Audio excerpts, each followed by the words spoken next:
दोस्तों, मेरी आपकी सबकी कहानी में आपका स्वागत है। आज मैं आपको ऐसे इंसान की कहानी सुनाने जा रहा हूं जिसके जज्बे को सलाम किए बिना आप भी नहीं रह सकेंगे। बचपन से ही छुआछूत, जातिवाद, भेदभाव और शोषण का शिकार रहे हरकिशन ने कभी खुद को चुनौतियों के सामने झुकने नहीं दिया। उत्तर प्रदेश के आगरा में एक बेहद ही गरीब दलित परिवार में पैदा लिए हरकिशन के पिता एक छोटी सी जूता मरम्मत की दुकान चलाते थे। किसी तरह परिवार को 2 वक्त का खाना नसीब हो पाता था। घर की दयनीय आर्थिक हालातों को देखते हुए हरकिशन ने बचपन से ही मेहनत मजदूरी करना शुरू कर दिया।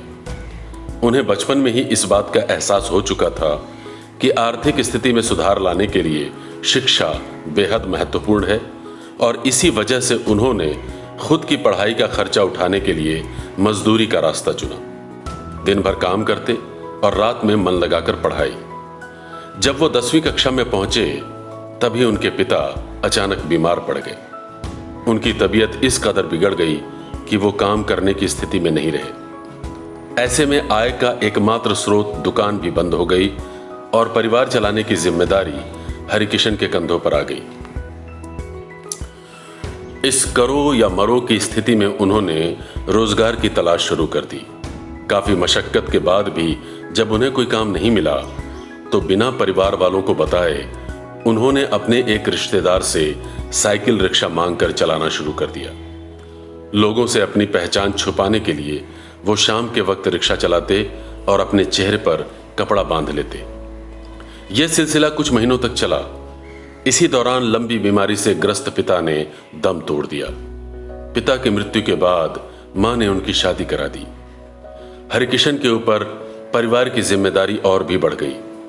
फिर उन्होंने 80 रुपए की तनख्वाह पर आगरा की एक फैक्ट्री में मजदूरी करना शुरू कर दिया।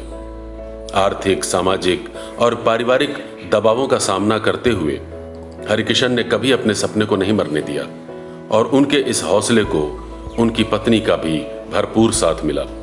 साल 1975 में उन्होंने अपनी पत्नी की सलाह पर पंजाब नेशनल बैंक में लोन का आवेदन किया और अपनी पुश्तैनी दुकान को फिर से शुरू करने का फैसला किया। सौभाग्य से उन्हें बैंक द्वारा 15,000 रुपए लोन मिल गए, लेकिन तभी कुछ पारिवारिक विवादों के चलते उन्हें घर छोड़ने पर मजबूर होना पड़ा। उन्होंने एक छोटा सा कमरा किराए पर लिया और अपने सपने की नींव रखी। शुरुआत में उन्होंने छोटे स्केल पर जूता बनाना शुरू किया।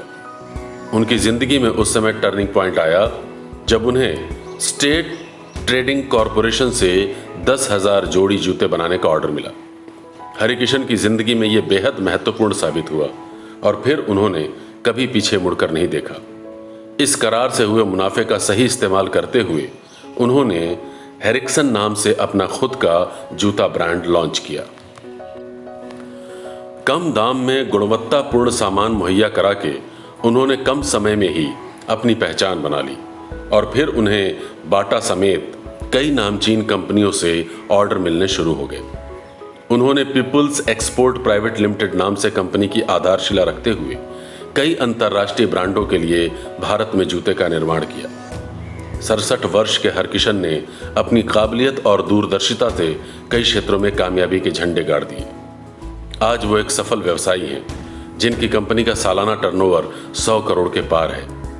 हरिकिशन की सफलता पर गौर करें तो हमें काफी कुछ सीखने को मिलता है। सबसे बड़ी बात यह है कि यदि हमारे भीतर लक्ष्य प्राप्त करने को लेकर ललक है तो चुनौतियों के बावजूद भी सफलता एक न एक दिन अवश्य हासिल होगी।